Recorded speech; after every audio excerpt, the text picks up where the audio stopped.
교자가 됩시다. 우리 교회 성도의 비전 5가지 중에 마지막 시간입니다. 오늘 설교 제목이 순교자가 되자고 하고, 또 본문, 우리가 읽은 본문에는 친구를 위하여 자기 목숨을 버리라고 하니까 여러분이 좀 많이 긴장을 하시는 것 같습니다. 또 당황하는 분도 계십니다. 이 말씀대로 살아야 되는데 지킬 수 없는 것이 현실이지 않을까라는 생각을 갖고 계십니다. 여러분도 많이 가보셨겠습니다만은 중국 북경 인근에 명나라 황제들의 무덤군이죠. 명 13능이 있습니다. 그 가운데 관광 코스로 개방이 되어 있는 것 중에 하나가 바로 정릉입니다. 우리나라 임진왜란 때 원군을 보내주고 정말 명나라 허리가 휘어지도록 막대한 물량으로 우리나라를 도와주었던 명나라 제14대 황제인 만력제 신종의 무덤인데요. 입구에 거대한 비석이 이렇게 딱 세워져 있습니다. 그런데 이상하게도 글자가 하나도 없는 무자비입니다. 글자가 없는 그런 비석이란 말이죠. 이 신종은 우리나라에게는 굉장히 그 은인과 같은 사람입니다만은, 그런데 실제 왕으로서는 하나도 한 일이 없는 거예요. 10살에 황제로 올랐습니다. 그리고 48년 동안 명나라를 다스리다기보다도 그 제위에 있었는데요. 22살부터 6년간 2년치의 국가 총 예산에 해당되는 800만 양의 거금을 들여서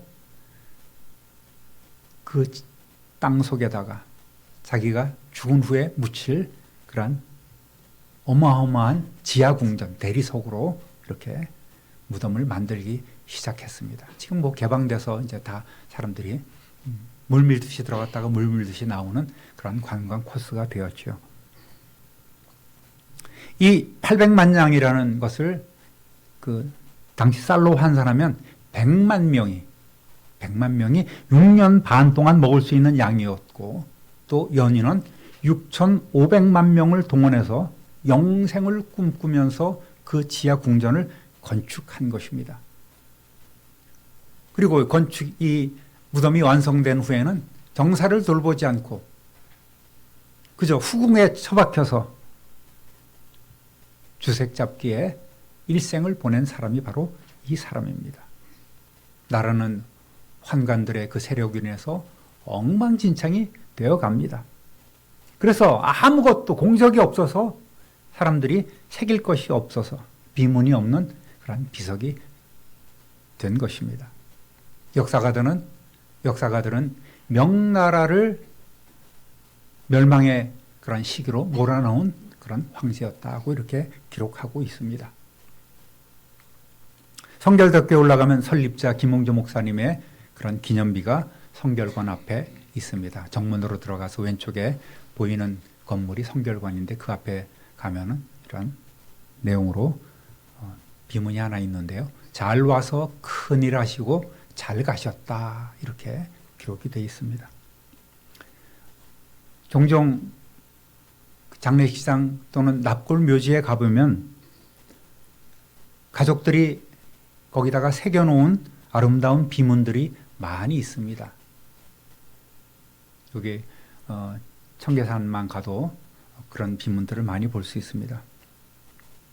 당신의 환한 미소와 햇살처럼 따사로웠던 숨결과 당신과 함께한 보석보다 소중한 시간들을 이제는 가슴에 묻습니다. 다시 만날 날을 기약하며 고맙습니다.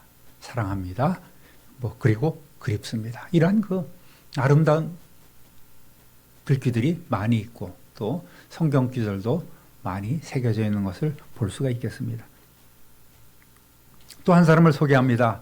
1907년에 25세의 나이로 한국에 선교사로 와서 1년도 채 안 돼서 26살의 나이에 맹장염으로 또 주님께로 돌아간 캐나다 여선교사 루비 캔드릭이라는 그런 여성이 있어요. 이 사람의 묘비에는 다음과 같은 글이 새겨져 있습니다. 우리 양화진에 가면 선교사 그 무덤이 있지 않겠습니까? 거기 가면 볼 수가 있어요. 내게 만약 1000개의 목숨이 있다면 그 모두를 조선에게 주겠습니다. 그런 내용이 써 있습니다. 여러분의 어떤 묘비에는 어떤 글이 새겨지기를 원합니까? 자녀들이, 여러분의 가족들이 어떠한 사람으로 기억해 주기를 원하고 계십니까? 일반적으로 잘 쓰지 않는 말인데요. 교회 안에서는 의미 있게 쓰는 말 중에 하나가 소명이라는 단어가 있습니다. 부를 소자에다가 목숨 명자예요. 하나님의 부르심이라는 뜻을 그렇게 우리는 해석하고 있습니다. 영어로는 calling이라고 하죠. 교회에서 이 말을 쓰는 이유는 우리 성경과 기독교의 역사는 바로 하나님의 부르심을 받은 사람들의 이야기이기 때문입니다.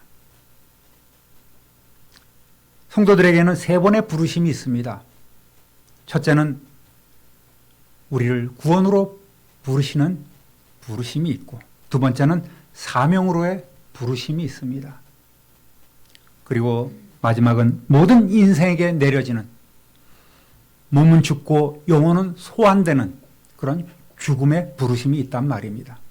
물론 마지막으로 우리의 삶에는 아니지만 이 다음에 하나님께서 예수 그리스도를 세상을 다스릴 심판주로 보내실 때에 그때 천사들의 나팔 소리가 들리면서 우리를 부르시는 마지막 부활의 부름이 있을 것입니다.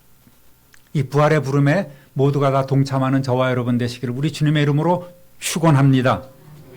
어쨌든 우리의 삶에 3가지 부름이 있는 거예요. 특별히 중요한 것이 성도들에게 있어서는 바로 사명으로의 부르심입니다. 이를 위해서 하나님께서는 저와 여러분을 지명하여 부르셨고, 또 우리는 하나님의 부르심에 응답해서 오늘 우리는 이렇게 직분자로 세워지고 헌신의 삶을 살아가며 늘 하나님 앞에 예배자로 생활하고 있습니다. 오늘 본문 말씀을 통해서 주님은 우리가 지향해야 될 궁극적인 사명을 말씀하고 계십니다. 땅끝까지 이르러 내 증인이 되라. 그 말씀과 굉장히 연관성이 있는 말입니다. 증인이 된다는 것은 결국 그들을 친구 삼고 그들을 위해서 목숨을 내놓으라는 얘기하고 일맥상통합니다. 따라합니다. 서로 사랑하라.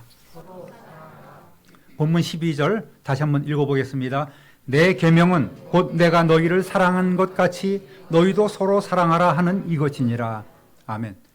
13장에서도 동일한 명령을 하셨습니다. 13장 34절 새 계명을 너희에게 주노니 서로 사랑하라. 내가 너희를 사랑한 것 같이 너희도 서로 사랑하라. 그래요. 땅끝까지 이르러 내 증인이 되라는 그 명령의 그 이면을 보면은 너희는 서로 사랑해야 된다. 사랑을 갖고 찾아가라는 그런 얘기가 아니겠습니까? 요한복음 14장 15절 읽어보겠습니다. 너희가 나를 사랑하면 나의 계명을 지키리라. 너희가 나를 사랑한다고 하면 내 계명을 지켜야 될 것이다.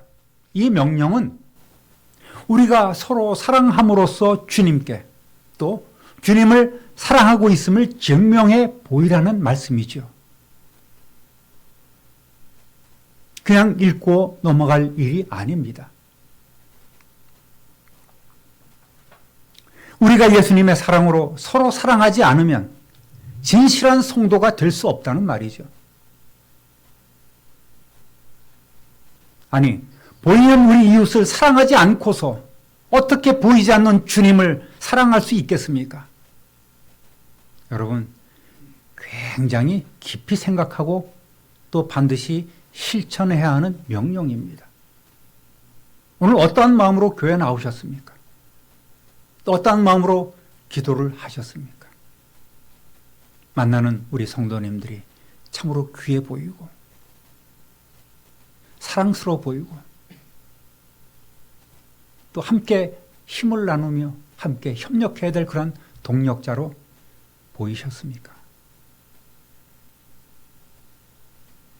오늘날의 교회 안에는 복음을 오해하고 교회 신자가 된 사람들이 참으로 많이 있습니다. 예수 믿으면 병 고침 받고 근심 걱정 사라지고 자녀들도 다 잘 되고 빈궁한 삶이 부해지고 만사 형통하고 또 성공하고 세상에서 인정받고 높아지고 유명해지고 이와 같은 생각으로 이와 같은 기대로 예수 믿는 사람들이 많다는 얘기겠죠. 물론 현실적으로 그러한 복을 받을 수 있다는 것이 하나님의 아버지의 뜻입니다. 그러나 이것은 우리를 부르시는 주님의 뜻과 그 복음을 오해하고 있는 것입니다. 전도도 그래요. 예수 믿고 복 받으세요. 예수 믿고 천국 가세요. 예수님의 말씀과는 한참 동떨어진 생각들입니다. 물론 예수만 제대로 믿으면 인생이 변화됩니다. 팔자 고칠 수 있어요. 복을 받는 것이 당연합니다마는, 그러나 그 복에만 머물러 있으면 결코 하나님을 기쁘시게 할 수 없단 말입니다. 여러분, 사명을 떠나서 오늘 우리의 모습을 한번 돌아보시기 바랍니다. 복 받으려고 교회 나오는 사람도 있고, 직분 받으려고 남의 눈 의식하면서 한때 열심히 일하는 사람도 있을 겁니다. 반면 남을 섬기는 기쁨으로 또 마땅히 해야 될 일이니까 정성을 다해서 충성하는 이들도 있죠. 이들 중에는 누가 진정한 행복을 누렸을까요? 여러분, 이것이 소명이에요. 이웃 사랑을 위해서. 주님이 나를 부르셨다는 확신으로 내 이웃을 섬기는 일. 이것이 하나님이 우리를 부르신 목적입니다. 주님이 나를 부르셨다는 확신이 있는 사람은 내 자신의 일이 매우 소중하고 또 주님 나라와 교회 공동체의 보탬이 된다고 생각합니다. 내 자신의 직분에 감사하고 그 일을 즐깁니다. 우리는 다 섬기하고 부름받은 사람 아니겠습니까? 그러면 섬기면 되는 것입니다.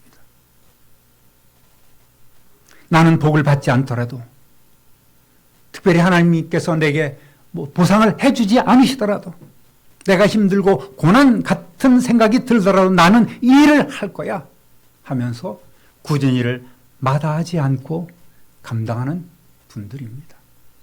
매사에 앞장섭니다. 그러면서도 그 심령에 기쁨과 감사가 넘칩니다. 우리 교회 여러분이 계셔서 참 감사를 드립니다.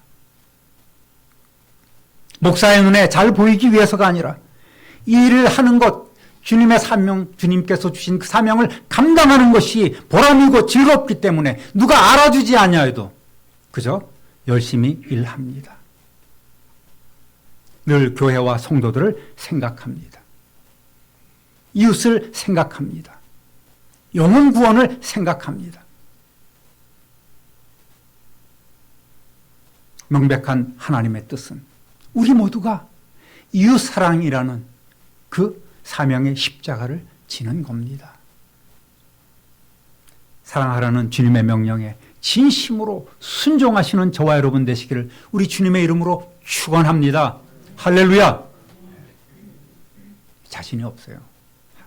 아멘 하면은 아유 아멘만 하고 안 하네, 그렇게 누가 핀잔할 사람이 없습니다. 하나님께 약속하는 것이죠.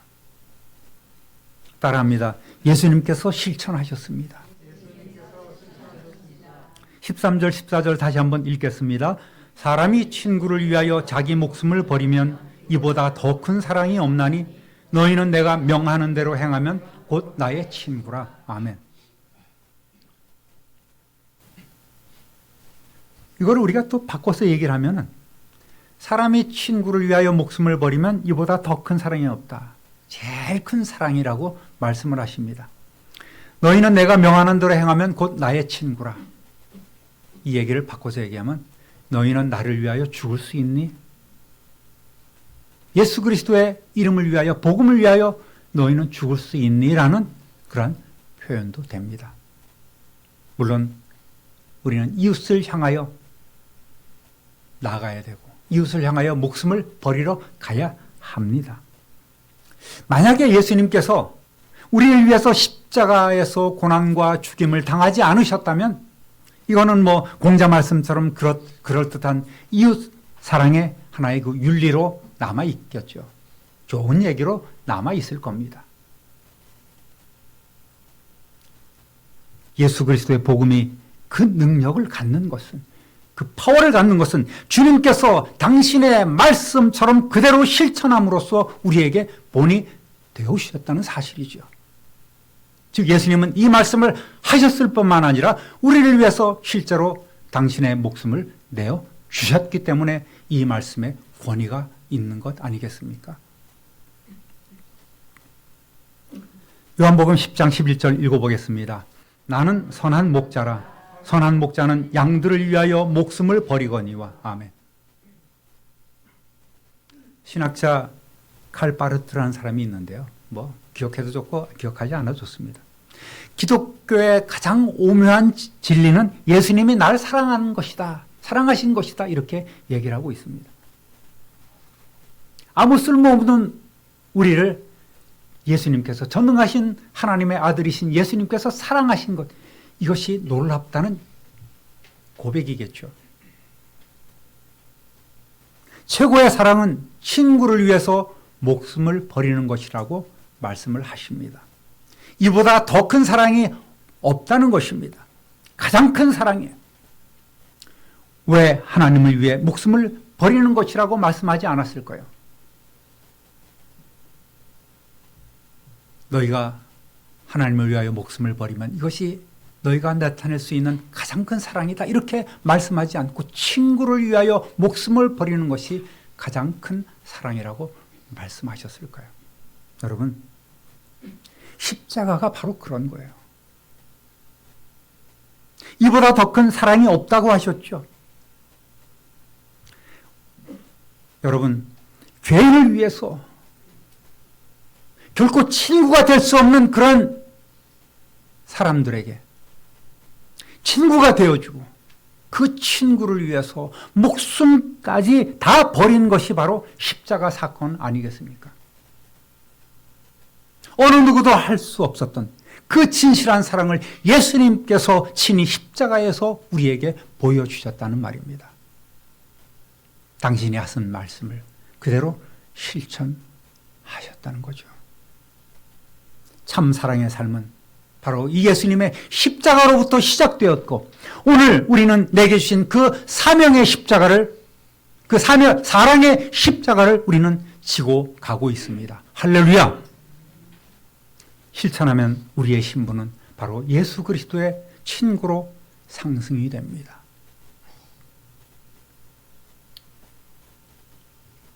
따라하겠습니다. 산순교자로 살아갑시다. 요한일서 3장 16절 읽어보겠습니다. 그가 우리를 위하여 목숨을 버리셨으니 이로써 사랑을 알고 우리도 형제들을 위하여 목숨을 버리는 것이 마땅하도다. 아멘. 자, 이제 나올 게 다 나왔습니다. 우리도 형제를 위하여 목숨을 버리는 것이 마땅하다는 말씀입니다. 가장 큰 사랑은 친구를 위해서 목숨을 버리는 것이고, 이것이 당연하다는 말입니다. 한마디로 사랑의 순교자가 되라는 명령 아니겠습니까? 그런데 현대는 복음이 세상에 선포되기 시작했던 그 초대교회나 또 과거와는 달리 친구를 위해서 목숨을 버릴 수 있는 기회는 극히 제한되어 있습니다.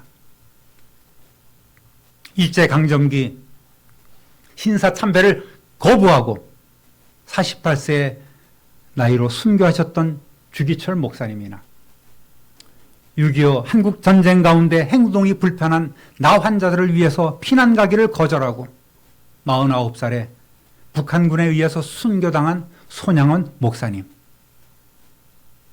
또는 문준경 전도사님 이런 분들처럼 요즘에는 사실 순교의 기회가 없습니다. 가끔씩 남을 살리기 위해서 당신의 목숨을 던지는 의인들은 종종 보도되기도 합니다만 어쨌든 이런 순교라는 틀로 볼 때의 기회는 사실 없다고 보는 것이 마땅합니다. 그렇다고 특별한 하나님의 부르심 없이 저 공산권이나 사회주의 국가나 타 종교권에 가서 무조건 복음을 외칠 수도 없는 노릇 아니겠습니까? 실제로 죽지 않았는데 순교하는 삶처럼 산다는 것이 정말 어려운 일이에요. 살아있는 순교자. 어떤 면에서는 죽는 것이 더 쉬울 수도 있겠습니다. 차라리 산순교란 무슨 말입니까? 나의 모든 귀중한 것을 가지고 전도와 선교를 위해서 이웃을 섬기는 것이 바로 산순교다. 이렇게 말씀드릴 수 있겠습니다.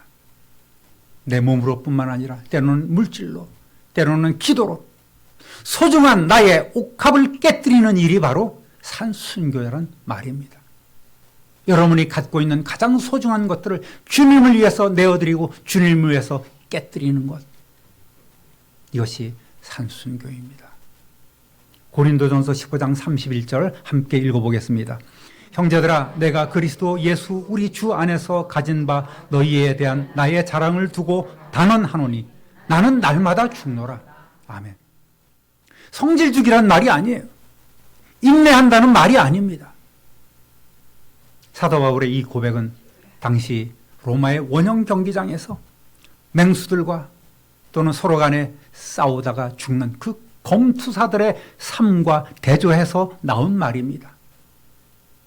매일 맹수들과 싸워야 하는 그 검투사들은 하루하루가 죽음을 앞둔 불안한 삶의 연속이었습니다.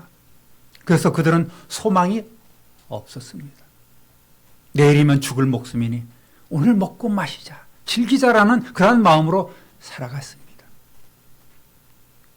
바울 역시 매일매일 그 고난과 박해 속에서 살아야만 했지 않습니까? 때로는 사람들의 구경거리가 되었고 어떤 때는 너무 힘이 겹도록 고난을 당하여서 살 소망까지 끊어지고 사형 선고를 받은 줄 알았다고 이렇게 고백하고 있습니다.